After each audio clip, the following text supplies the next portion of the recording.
Hello students, myself Monica Sharma from Image English School. My subject is Hindi, Standard 8. Chapter number 7. ये chapter number 7 मैंने आपको explain कर दिया है। इसकी मोस्टली एक्सरसाइज कंप्लीट हो गई है। कुछ एक्सरसाइज इसकी लेफ्ट हो गई थी बाय मिस्टेक, तो वो मैं आपको आज एक्सप्लेन कर रही हूँ।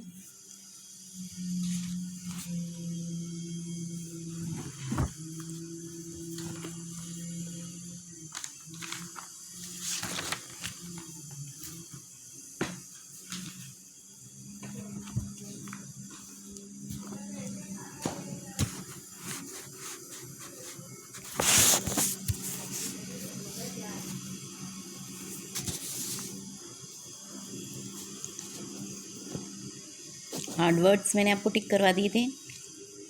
शब्दार्थ लिखना है आपको। First you write hard words, then शब्दार्थ, मुहावरे। फिर अभ्यास में प्रश्नों के उत्तर दीजिए। ये वाली एक्सरसाइज आपको CW में कंप्लीट करनी है। सेकंड और थर्ड क्वेश्चन नहीं करना है, ओके। ये भी नहीं करना है।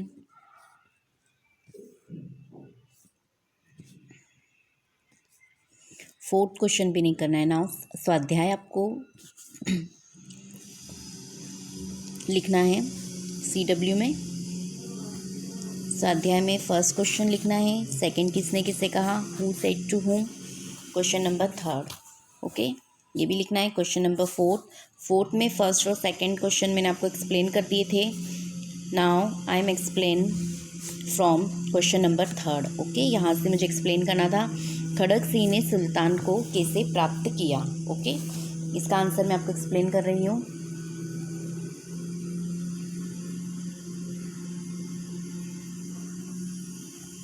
क्वेश्चन नंबर थर्ड, खड़क सिंह ने सुल्तान को कैसे प्राप्त किया। आंसर है, एक दिन संध्या समय बाबा भारती सुल्तान पर सवार होकर घूमने निकले। रास्ते में उन्होंने एक अपाहिज की करुणा भरी आवाज़ सुनी। उसने बाबा को घोड़े पर रामावाला गांव पहुंचाने की प्रार्थना की। बाबा ने तरस खाकर उस अपाहिज को घोड़े पर बिठा लिया और स्वयं लगाम पकड़कर चलने लगे। सहसा उस अपाहिज ने झटका देकर बाबा भारती के हाथ से लगाम छीन ली और वह घोड़े को ले भागा। वह अपाहिज और कोई नहीं बल्कि डाकू खड़क सिंह ही था। इस प्रकार खड़क सिंह ने सुल्तान को प्राप्त किया, है ना। ये आंसर इसका कंप्लीट हो गया। क्या हुआ था इस आंसर में, खड़क सिंह ने सुल्तान को कैसे प्राप्त किया। एक दिन शाम के समय बाबा भारती सुल्तान को क्या कर रहे थे, सवार मतलब घोड़े के ऊपर सवार होकर, सुल्तान के ऊपर सवार होकर घूमने निकले। और रास्ते में उनको एक अपाहिज था, उसकी करुणा भरी मतलब दयालु आवाज़ आई, उनको आवाज़ सुनाई दी। और उसने बाबा से क्या कहा कि बाबा मुझे रामवाला गाँव पहुँचा दो। उसने ऐसी प्रार्थना की। तो बाबा भारती को क्या आ गया, उसके ऊपर दया आ गई, तरस आ गया। और उन्होंने क्या करा, घोड़े पे से उतर गए और घोड़े पे से उतर के उन्होंने उस अपाहिज को घोड़े पर बिठा दिया और खुद पैदल चलने लगे घोड़े की लगाम पकड़कर। जैसे ही कुछ दूर पहुँचे वो घोड़े की लगाम पकड़कर, वैसे ही खड़क सिंह ने क्या करा, एकदम से झटके से क्या करा, झटका देकर बाबा भारती के हाथ से लगाम छीन ली घोड़े की और वह घोड़े को लेकर क्या हुआ, भाग गया। और फिर बाद में एकदम खड़क सिंह को पता चला कि ये तो कोई और नहीं था बल्कि वो कौन था, वो कोई मतलब अपाहिज नहीं था, ना ही कोई भिखारी था। वो कौन था, वह डाकू खड़क सिंह था। इस प्रकार खड़क सिंह ने क्या करा, धोखे से सुल्तान को प्राप्त कर लिया, धोखे से ले लिया, है ना। नाउ क्वेश्चन नंबर 4, घोड़े को वापस आया देखकर बाबा भारती ने घोड़े से कैसा बर्ताव किया।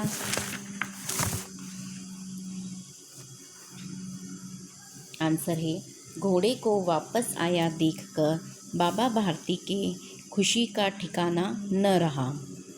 वे उसके गले से लिपटकर रोने लगे। वे बार बार उसकी पीठ पर हाथ फेरने लगे और उसके मुंह पर थपकियां देने लगे। घोड़े की वापसी पर संतोष प्रकट करते हुए उन्होंने कहा कि अब कोई गरीबों की सहायता से मुंह नहीं मोड़ेगा। इस प्रकार घोड़े को वापस आया देखकर बाबा भारती ने उससे वही बर्ताव किया जो एक पिता बहुत दिन से बिछड़े हुए पुत्र के मिलने पर करता है। Answer is complete. Answer complete हो गया है। एक्सप्लेन कर देती हूँ। घोड़ा जब वापस आया तो क्या हुआ, घोड़े को देखकर बाबा भारती की खुशी का ठिकाना ही नहीं रहा। वह बहुत खुश हुए और उसके गले से लिपट कर वह बहुत ज़ोर ज़ोर से रोने लगे और वे बार बार उसकी पीठ पर हाथ फेरते थे और उसके मुंह पर थपकियाँ देते थे। घोड़े की वापसी पर संतोष प्रकट करते हुए उन्होंने कहा कि अब कोई गरीबों की सहायता से कभी भी कोई मुंह नहीं मोड़ेगा।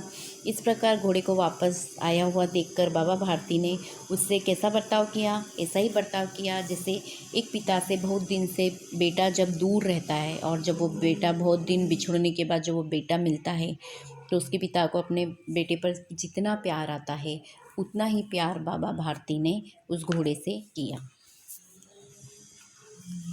Okay, now question number 5। टिप्पणी लिखिए बाबा भारती की महानता। इस पे टिप्पणी है। टिप्पणी मतलब जो बाबा भारती की महानता है उसके ऊपर आपको कुछ थोड़ा सा लिखना है ना, उसको टिप्पणी कहते हैं। उनके बारे में बताना। आंसर है बाबा भारती एक सदाचारी संत थे। उनका हृदय विशाल था और उनके विचार ऊंचे थे।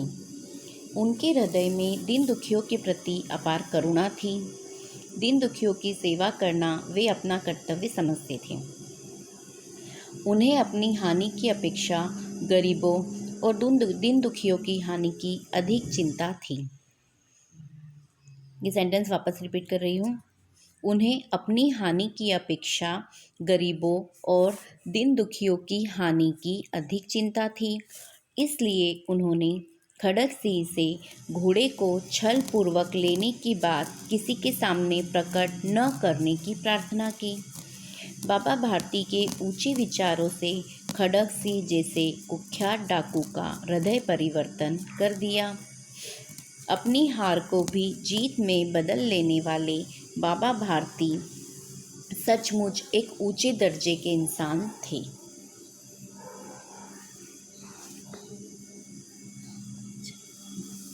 Now question number 6। नीचे दिए गए शब्दों के अर्थ से शब्द पहले पूर्ण कीजिए, है ना। ये शब्द दे रहे हैं। ये वाले शब्द इसमें लिखा है खड़ा, मतलब ये वाले शब्द ऐसे आएंगे और ये जो आड़े है वो शब्द ऐसे आएंगे। Okay, understood. नाउ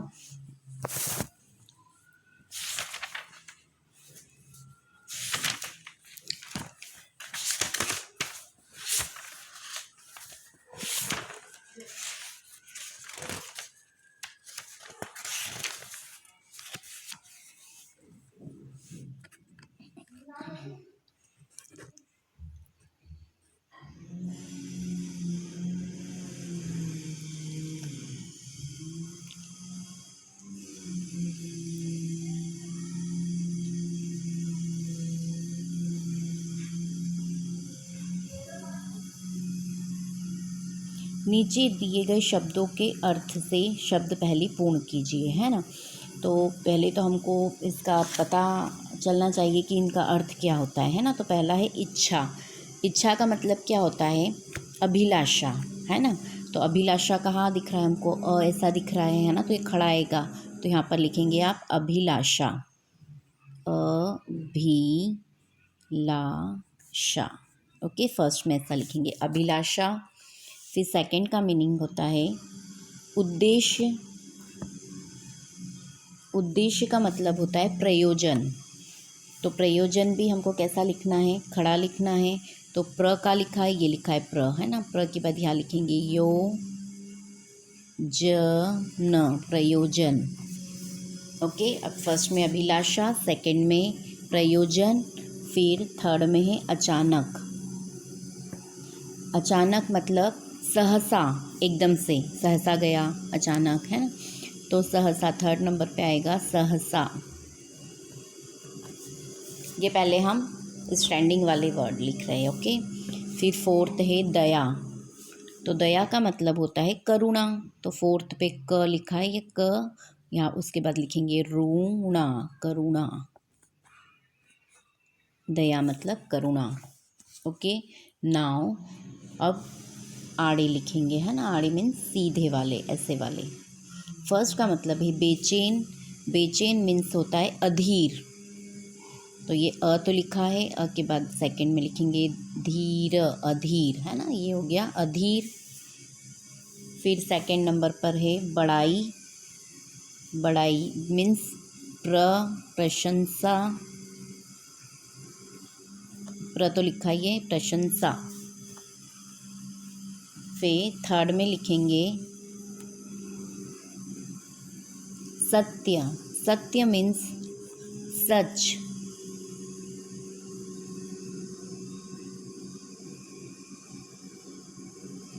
च, यहाँ पर च लिखेंगे आप, ठीक है।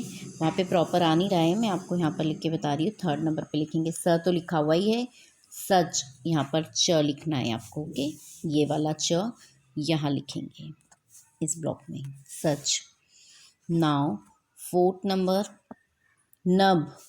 नभ मीन्स गगन। देखिए ग यहाँ पे भी लिखेंगे न, गगन। ओके, नेक्स्ट फिफ्थ नंबर नफरत। नफरत, तो फिफ्थ नंबर ये रहा, घृ लिखा है, तो घृणा। नफरत मीन्स घृणा, है ना। कैसे लिखेंगे अच्छे से मैं बता रही हूँ, घृणा लिखकर घृणा। ओके, इस तरह से लिखिए। कंप्लीट दिस पहेली।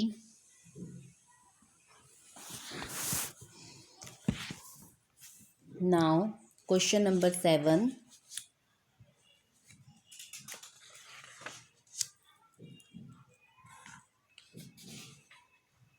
नीचे दिए गए शब्दों के विलोम शब्द लिखकर उनका वाक्यों में प्रयोग करिए। क्वेश्चन नंबर 7, आपको ये पहेली भी लिखनी है CW में।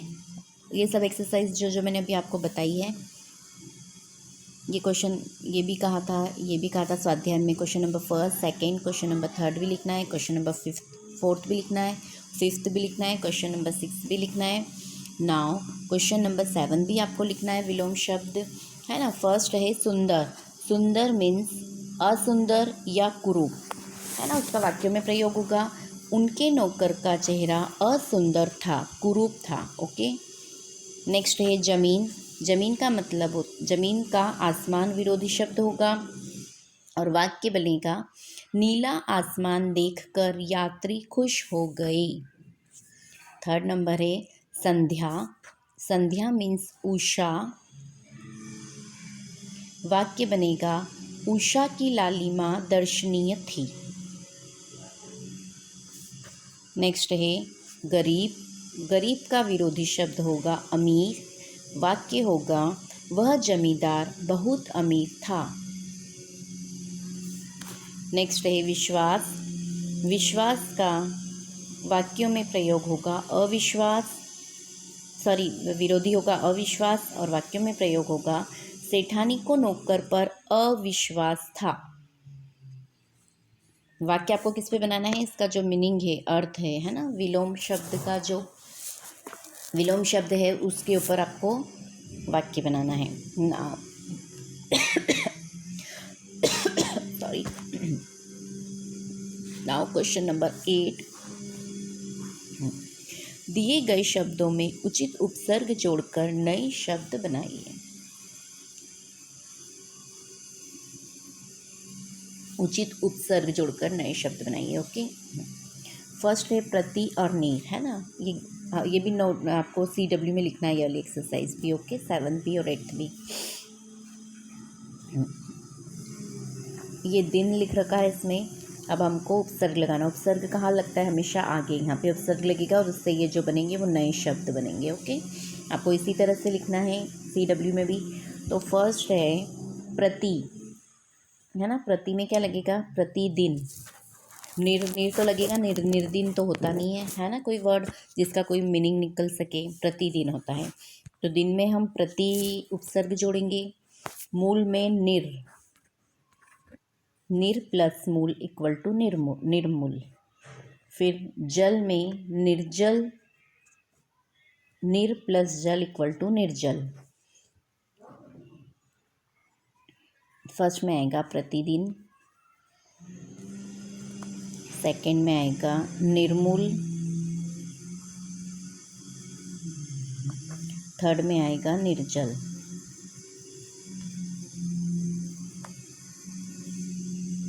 ओके, नाउ मतलब ये फर्स्ट थर्ड और फिफ्थ बताया था। अब सेकंड में आएगा धार, तो निर यहाँ पे लिखेंगे निर प्लस धार इक्वल टू में लिखेंगे निराधार, सेकंड नंबर में। ओके, निराधार। नेक्स्ट है कुल, कुल में आप यहाँ पे लिखेंगे प्रति, है ना, तो क्या हो जाएगा प्रतिकूल। नाउ नेक्स्ट है निर प्लस दोष, यहाँ लिखेंगे निर प्लस दोष इक्वल टू निर्दोष। निर्दोष कैसे लिखेंगे, ऐसे।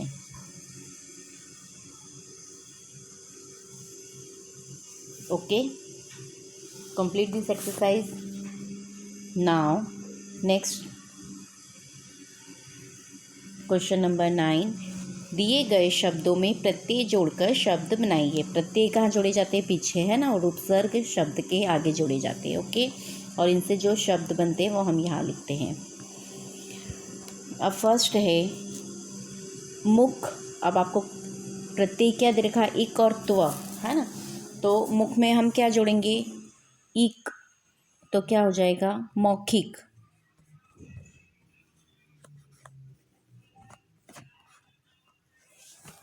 मौखिक।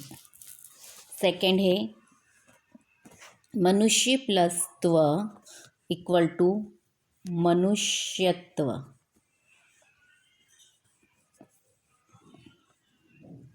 मनुष्यत्व। ओके, थर्ड नंबर है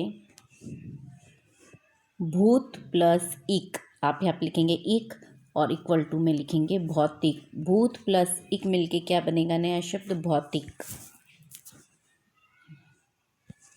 नाउ फोर्थ, मम प्लस त्व इक्वल टू ममत्व।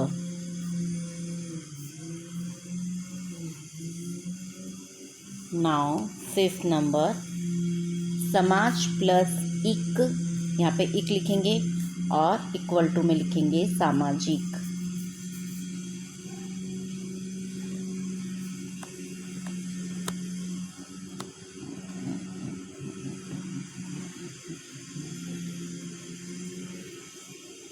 Okay, now next and last 6 number, सम प्लस त्व इक्वल टू समत्व।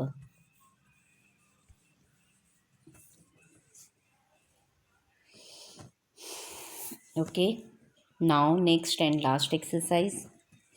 अच्छा, इसमें आप लोगों ने हमने विरोधी मैंने एक्सप्लेन किया आपको, है ना, विरोधी के बाद में उपसर्ग, फिर प्रत्यय और अब विशेषण। आई एम एक्सप्लेनिंग विशेषण। निम्नलिखित वाक्यों में से विशेषण पहचान कर उनका अन्य वाक्यों में प्रयोग कीजिए। जैसे एग्जाम्पल दे रखा है आपको, खड़क सिंह इस इलाके का कुख्यात डाकू था, तो इसमें कुख्यात क्या हो गया, विशेषण हो गया, और इसका वाक्य में प्रयोग हो गया कुख्यात आदमी से लोग डरते हैं। ओके, इसी तरह से आपको सब सेंटेंस, मतलब इसमें से आपको विशेषण छांटना है और विशेषण से आपको क्या करना है, दूसरा वाक्य बनाना है। फर्स्ट नंबर पे है, कहते हैं देखने में भी बड़ा सुंदर है ना, तो कहते हैं देखने में भी बड़ा सुंदर है, तो इसमें विशेषण क्या हो गया, सुंदर, है ना। यहाँ पे इस तरह से लिखेंगे आप, वाक्य लिखेंगे फिर विशेषण लिखेंगे, विशेषण में सामने जैसे कुख्यात लिखा है यहाँ सुंदर लिखेंगे, और वाक्य में फिर जो मैं वाक्य बता रही हूँ वो वाक्य ऐसे लिखेंगे, ठीक है। विशेषण में सुंदर लिखेंगे और वाक्य लिखेंगे मुंबई सुंदर शहर है, और आप मन से भी लिख सकते हैं ये वाक्य। नाउ सेकेंड नंबर, परंतु ऐसा बाका घोड़ा उसकी आंखों से कभी न गुजरा था, तो विशेषण है बाका, बाका, है ना, और वाक्य बनेगा ऐसा बाका जवान मैंने कभी नहीं देखा। की थर्ड है, बाबा भारती ने ठंडे जल में स्नान किया। तो ठंडे क्या हो गया, विशेषण हो गया। और बाबा भारती ने ठंडे जल से स्नान किया, तो ठंडे तो विशेषण हो गया। और वाक्य लिखेंगे, हमने गंगा नदी के ठंडे जल से स्नान किया, या हमने गंगा नदी के ठंडे जल में स्नान किया। नाउ फोर्थ नंबर, अपने प्यारे घोड़े से लिपटकर रोने लगे। तो प्यारे क्या हो गया, विशेषण हो गया। और वाक्य है, पिताजी अपने प्यारे बेटे से लिपटकर रोने लगे। Now next and last fifth number, Baba Bharati प्रसिद्ध साधु थे। तो प्रसिद्ध विशेषण है।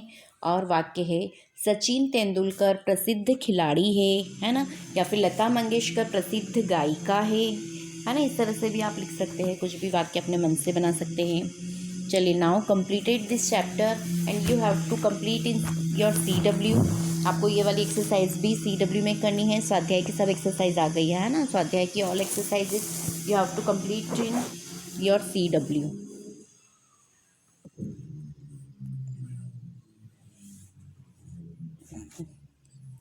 चलिए, नेक्स्ट में मैंने चैप्टर नंबर 9 का आपको